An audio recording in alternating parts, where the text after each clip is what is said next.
भारत माता की, भारत माता की, छत्रपती शिवाजी महाराज की, धर्मवीर छत्रपती संभाजी महाराज की, जय भवानी, जय भवानी।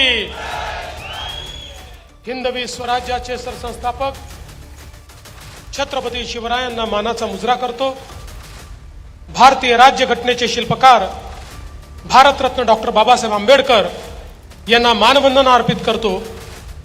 आजच्या या प्रचार सभेमध्ये मंचावर उपस्थित असलेले माजी खासदार आणि विद्यमान आमदार कृपाल भाऊ तुमाने, आमदार परिणयजी फुके, माजी आमदार आणि ज्यांनी माझ्या एका म्हणण्यावर निर्णय केला की मी तिकीट मागणार नाही, तुम्ही सुधीर भाऊला तिकीट द्या, असे राजू भाऊ पारवे।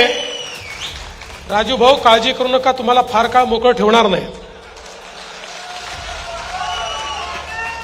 आपले लोकप्रिय उमेदवार ज्यांनी 10 वर्ष उमरेड विधानसभा क्षेत्राची सेवा केली, मागच्या वेळी निवडून आले नाहीत तरी सातत्याने पायाला भिंगरी लावून फिरत होते, असे सुधीर भाऊ पारवे, आनंदराव राऊत, शिरीषजी मेश्राम, संदीपजी इटकेलवार, आस्तिकजी सहारे, पुंडलिकजी राऊत, दिलीपजी सोनटक्के, नरेशजी चौधरी, वामनजी श्रीरामे, सुनीलजी जुवार, शिवाजीजी सोनसरे, धनपाल लोहारे, श्यामबाबू दुबे, संजय निरगुळकर, नरेश झुरमुरे, इस्तारी तळेकर, सुनुताई निरगुळकर, प्रमिलताई दंडारे, परमानंद दंडारे, स्वप्नील राऊत, मनीषाताई फेंडर, अश्विनीताई शिवणकर, कविताताई साखरवाडे, आनंद खडसे, बाबासाहेब तितरमारे, त्याचप्रमाणे विनोद इटकेलवार, आमचे बागेश्वरजी, सर्वच या ठिकाणी मंचावरील मान्यवर आणि मोठ्या संख्येने उपस्थित असलेल्या माझ्या सगळ्या लाडक्या बहिणींनो आणि तितक्याच लाडक्या भावांनो, आज अतिशय आनंदाची गोष्ट आहे की आपले उमेदवार सुधीर पारवे यांना आशीर्वाद देण्याकरता इतक्या मोठ्या संख्येने तुम्ही सगळे उपस्थित आहात।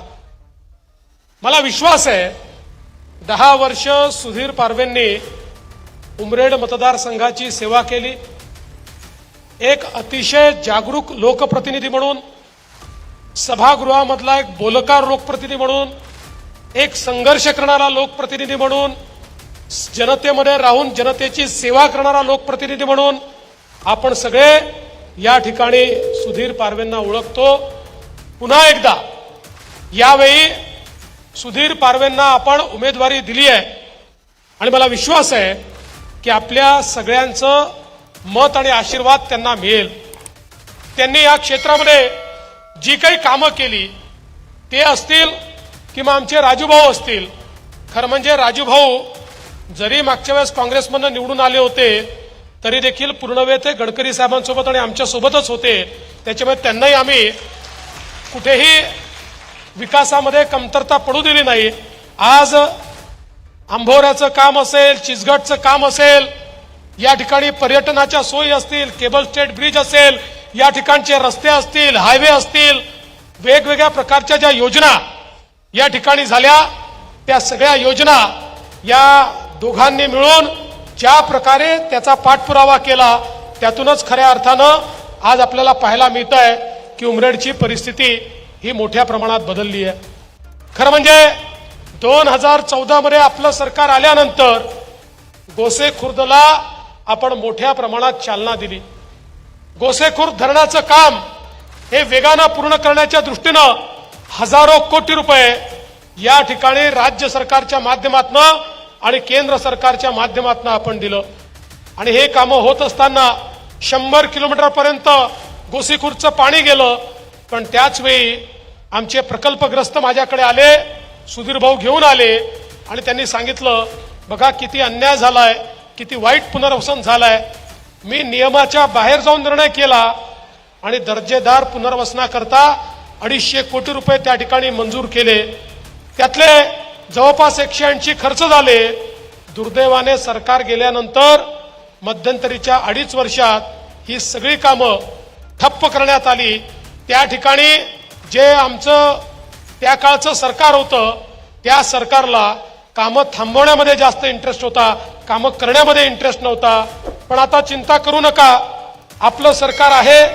तुम्ही ज्या मागण्या या ठिकाणी केलेल्या आहेत, मग त्या ठिकाणी विशेषतः धरणग्रस्त प्रमाणपत्र पूर्ववत देण्याच्या संदर्भातली जी मागणी आहे, आचारसंहिता संपवून पुन्हा आपलं सरकार आलं, ही मागणी मी मान्य करणार म्हणजे करणार.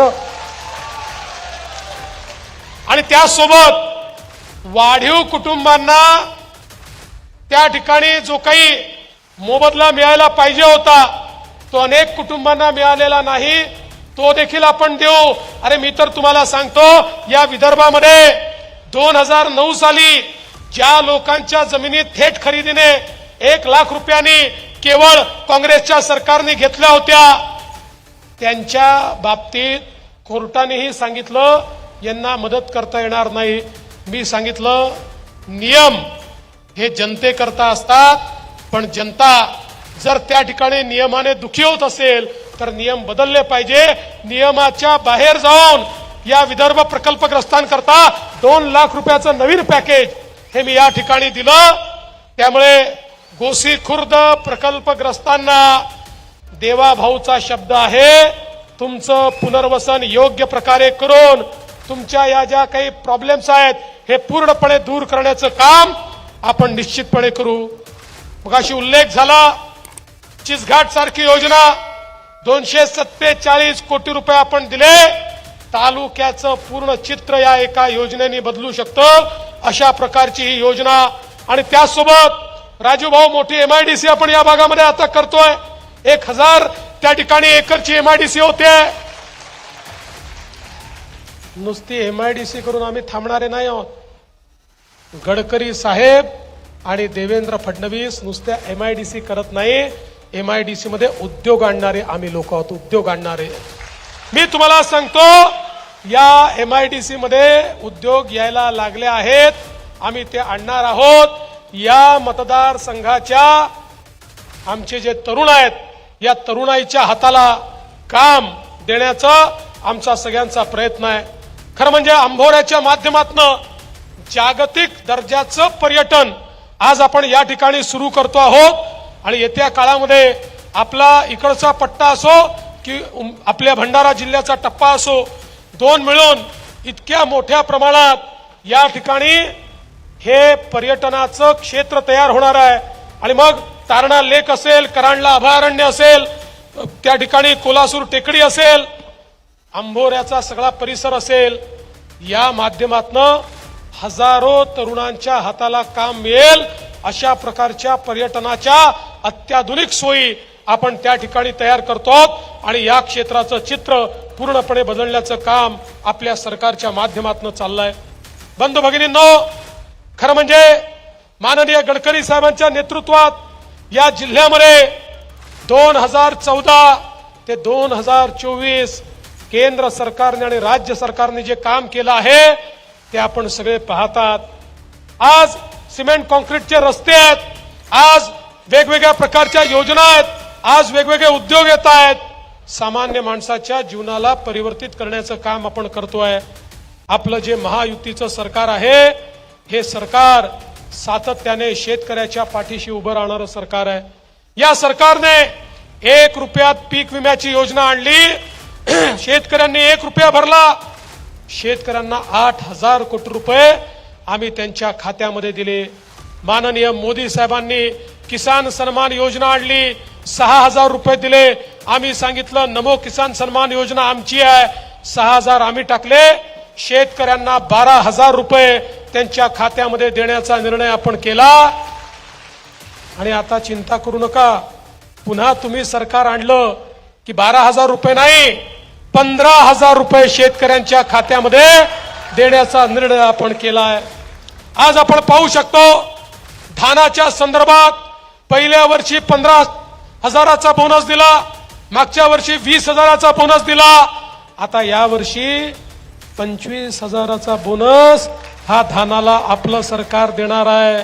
कापूस आणि सोयाबीनच्या संदर्भात मागच्या काळामध्ये ज्यावेळेस भाव पडले, आपण सांगितलं हेक्टरी 5,000 रुपये अनुदान आम्ही देऊ.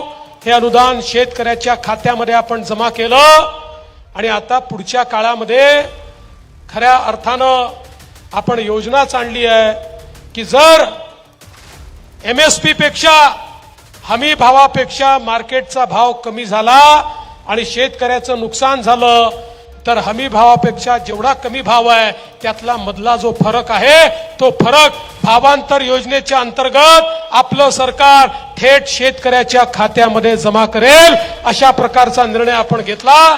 त्यामुळे शेतकऱ्याला कुठेही अडचण होणार नाही.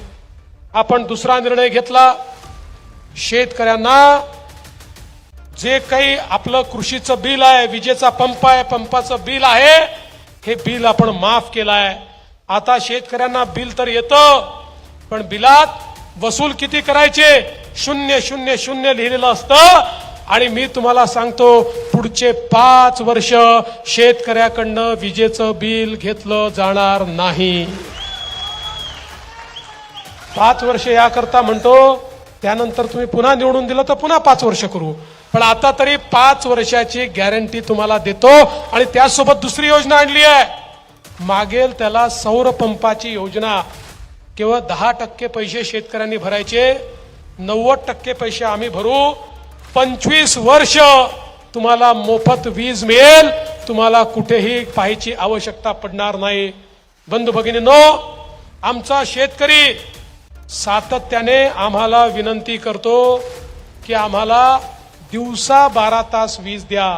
रात्रीच्या विजेचा आम्हाला त्रास होतो, शेतीमध्ये साप विंचू त्या ठिकाणी असतात, आम्हाला आमचं जीवन खराब होतं, आमची झोप खराब होते, मेहनत जास्त होते, आम्हाला दिवसा 12 तास वीज द्या. या महाराष्ट्रामध्ये देशात पहिल्यांदा मी कृषी वीज वितरण कंपनी स्थापन केली, वेगळी कृषी वीज वितरण कंपनी. या कंपनीच्या अंतर्गत 14,000 मेगावॅटच्या सौर ऊर्जेची निर्मिती सुरू केली. 18 महिन्यामध्ये ही निर्मिती पूर्ण झाल्यानंतर माझ्या तमाम शेतकऱ्यांना दिवसा 12 तासाची वीज 365 दिवस मिळेल. कोणालाही रात्री काम करण्याची आवश्यकता पडणार नाही. आणि एवढंच नाही, सुधीर पारवेंना पुन्हा निवडून आणा, पुन्हा आपलं सरकार आणा. आपण निर्णय केलाय, शेतकऱ्याला संपूर्ण कर्जमाफी आपण देणार आहोत. हे शेतकऱ्यांचं सरकार आहे, सामान्य माणसाचं सरकार आहे. आज आपण पाहू शकतो, दीन दलित गोर गरीब आदिवासी शेतकरी शेतमजूर महिला अल्पसंख्याक ओबीसी सगळ्या समाजाकरता आपण काम केलं. ओबीसीचे 54 हॉस्टेल आपण सुरू केले आणि त्यासोबत स्वयंसारखी योजना सुरू केली. ओबीसी असतील, भटके विमुक्त असतील, आमच्या सगळ्या मुलांना हॉस्टेलमध्ये जागा मिळाली नाही तर 40,000 ते 60,000 एवढा निर्वाह भत्ता आपण त्यांना देतो आणि त्यांची शिक्षणाची सोय आपण केली. आज आपण या ठिकाणी महाज्योती सारखी संस्था तयार केली, ज्याच्या माध्यमातून आमच्या ओबीसी समाजात UPSC MPSC चे पोरं तयार झाले पाहिजे.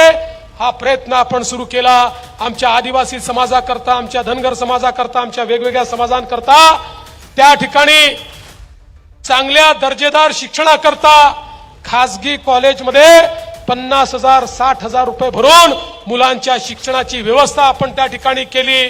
वेगवेगळ्या समाजाचे महामंडळ तयार करून समाजातल्या तरुणाच्या हाताला काम मिळेल हा आपण प्रयत्न केला. आता तर आपण असं ठरवलं आहे, नवीन सरकार आल्यानंतर 15 लाख रुपयापर्यंत आमच्या तरुणांना बिनव्याजी कर्ज आम्ही देणार आहोत, जेणेकरून त्यांच्या हाताला त्या ठिकाणी काम मिळेल. आमच्या हलबा समाजावर मोठं संकट आलं. मागच्या महाविकास आघाडीच्या सरकारने अधिसंख्य पदांवर फक्त 11 महिन्याकरता त्यांची नियुक्ती केली. त्या नियुक्तीनंतर हे सांगितलं की आता कंटिन्युएशन होणार नाही, कुठलाही फायदा मिळणार नाही.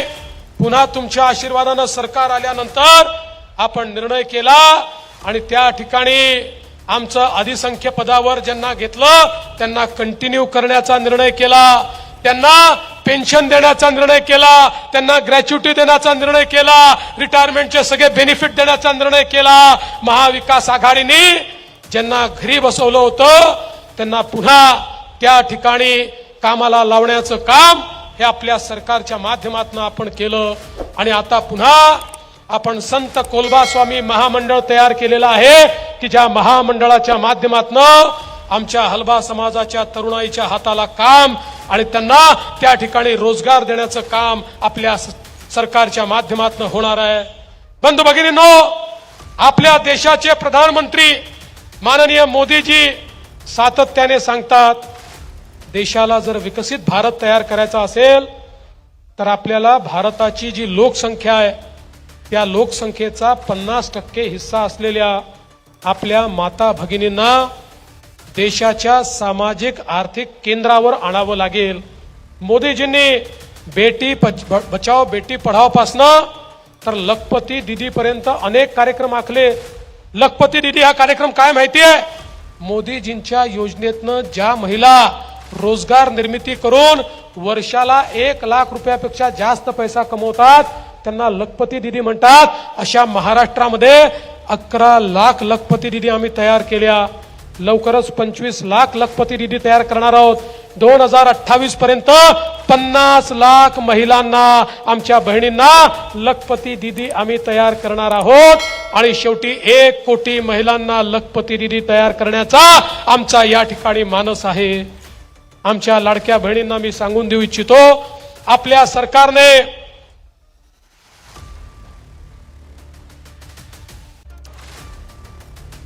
माननीय मुख्यमंत्री एकनाथराव शिंदेजींच्या नेतृत्वात अनेक महिला केंद्रित निर्णय केले. लेक लाडकी सारखी योजना आपण आणली.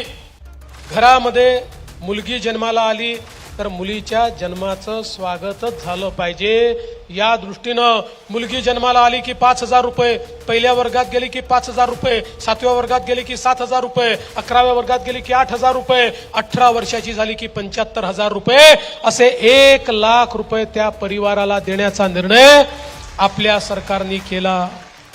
एवढंच नाही, आपल्याला माहिती आहे या काँग्रेसवाल्यांनी मोठे मोठे कॉलेजेस उघडले, खासगी इंजिनिअरिंग कॉलेज, मेडिकल कॉलेज, त्याची फी 2 लाख, 4 लाख, 5 लाख, कोणाला परवडत नाही अशी फी.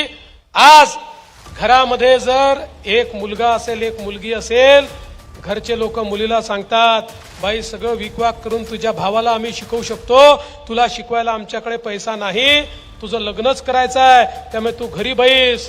कितीही हुशार असली तरी ती मुलगी, आमची बहीण त्या ठिकाणी शिकू शकत नाही. आम्ही निर्णय केला, आम्ही त्या ठिकाणी आई बापांना सांगितलं, मुलीला शिकवण्याकरता तुमच्याजवळ पैसे नसतील काळजी करू नका, मुलीचे मामा मंत्रालयामध्ये मुंबईला बसले आहेत, ते मुलीचं शिक्षण करतील. आणि आज मेडिकल असो, इंजिनिअरिंग असो, MBA असो, BBA असो, लॉ असो, MSc असो, PhD असो, कुठलंही शिक्षण मुलींनी घेतलं त्याची जी फी असेल 1 लाख असेल, 2 लाख असेल, 5 लाख असेल, सगळी फी आपलं सरकार त्या ठिकाणी भरतं आहे. मुलींना शिक्षित करण्याचं काम आम्ही करतोय. आपण एक अजून निर्णय केला, आपल्या महिलांना STच्या प्रवासामध्ये तिकिटात 50% आपण सूट दिली. ज्यावेळी सूट दिली त्यावेळी STचे लोक आमच्याकडे आले आणि आम्हाला म्हणाले, साहेब ही सूट देऊ नका, आमची ST तोट्यामध्ये आहे, ती डबघायला येईल, ती बंद पडेल. आम्ही सांगितलं, आम्हाला तर बहिणींना अर्ध तिकीट द्यायचंच आहे, तुम्हाला अडचण आली तर आम्ही मदत करू. आश्चर्य सांगतो, 1 महिन्यापूर्वी तेच लोक पुन्हा आले, आम्हाला म्हणाले काही झालं तरी योजना बंद करू नका. अरे म्हटलं, मागे आले सुरू करू नका, आता म्हणता बंद करू नका, हे काय गौडबंगाल आहे? म्हणाले, साहेब काय सांगायचं, जेव्हापासून योजना सुरू झाली इतक्या महिलांनी प्रवास सुरू केला की तोट्यात असलेली आमची ST आता फायद्यामध्ये आलेली आहे, त्यामुळे योजना बंद करू नका. मी पण थोडी चौकशी केली तर माझ्या लक्षात आलं, अलीकडच्या काळामध्ये आमच्या लाडक्या बहिणी आमच्या भाऊजींना सांगतात, तालुक्याला जिल्ह्यात जायचा, तुम्ही घरी बसा, मीच जाऊन येते. तुम्ही गेले की तिकिटी दुप्पट लागतं, तिकडे गेले की पान तंबाखू खर्रा मावा काय काय खाता आणि पैसे बर्बाद करता. मी गेली तर अर्ध्या पैशात काम करते आणि पैसे वाचवून येते. आमच्या लाडक्या बहिणीच आज या ठिकाणी एसटीने प्रवास करतायत आणि यासोबत आपण निर्णय केला आमच्या सगळ्या बहिणींना मुख्यमंत्री माझी लाडकी बहीण योजनेच्या अंतर्गत 1500 रुपये महिना देण्याचा निर्णय आपण घेतला. तर हे पोपट काँग्रेसचे उबाठाचे शरद पवारांचे चिवचिव करत होते टिवटिव करत होते. हा निर्णय चुकीचा होणारच नाही, हे तर जमणारच नाही, पैसा मिळणारच नाही, आता जुमलाय. या नालायकांच्या नाकावर टिचून 2.5 कोटी बहिणींच्या खात्यामध्ये नोव्हेंबर पर्यंतचे सगळे पैसे आपण भरून टाकले. यांचे थोबडे एवढे एवढे झाले. पण बहिणींनो लक्षात घ्या, जसे आम्ही तुमचे सख्खे भाऊ आहोत, काही सावत्र भाऊ देखील फिरतायत. या काँग्रेसच्या सावत्र भावांनी काय केलं माहितीये? या ठिकाणी नाना पटोले आणि सुनील केदार यांचे अधिकृत निवडणूक प्रमुख असलेले अनिल वडपल्लीवार काँग्रेसच्या वतीनं हायकोर्टमध्ये गेले आणि त्या ठिकाणी सांगितलं ही लाडकी बहीण योजना, ही लेख लाडकी योजना, ही अर्ध्या तिकिटाची योजना, ही मुलींच्या मोफत शिक्षणाची योजना, या सगळ्या योजना म्हणजे पैशाचा चुराडा आहे. या योजना बंद करा. पण तुमचे सख्खे भाऊ त्या ठिकाणी होते. आम्ही कोर्टात बाजू मांडली. कोर्टाने सांगितलं ही योजना सुरूच राहील, ही योजना बंद होणार नाही. आणि आता खुशखबरी ही आहे बहिणींनो, पुन्हा एकदा तुम्ही आमचं सरकार आणलं. 1500 रुपये नाही, 2100 रुपये तुमच्या खात्यामध्ये त्या ठिकाणी तुम्हाला मिळणार आहे. आणि म्हणून मी तुम्हाला सांगण्याकरता आलो आहे, आपलं सरकार हे सर्वसामान्यांचं सरकार आहे. आपलं सरकार हे तुमच्या जीवनामध्ये परिवर्तन घडवणारं सरकार आहे. आपलं सरकार हे खऱ्या अर्थानं तुमचं सरकार आहे. आणि म्हणून पुन्हा एकदा या महाराष्ट्रामध्ये महायुतीचं सरकार आणायचं असेल तर सुधीर पारवे यांच्यासारखा एक कार्यक्षम उमेदवार आपण या ठिकाणी दिलेला आहे. सुधीर भाऊ, एक निवेदन देखील मला मिळालेलं आहे ज्याच्यामध्ये ग्रामपंचायत मांडवला नगरपंचायत करा म्हणतात. करायचंय नक्की? आचारसंहिता संपली की झालं म्हणून समजा. त्यामुळे मी पुन्हा एकदा आपल्या सगळ्यांच्या वतीनं सुधीर पारवे यांच्याकरता आपला आशीर्वाद मागतो आणि आपल्याला आश्वासित करतो, सुधीर पारवेची गॅरंटी हा देवा भाऊ आहे. सुधीर पारवेची गॅरंटी गडकरी साहेब आहे. आम्ही यांच्या पाठीशी उभं राहून या उमरेड क्षेत्राचा संपूर्ण विकास करून दाखवू एवढंच सांगतो आणि माझं बोलणं संपवतो. धन्यवाद. जय हिंद, जय महाराष्ट्र.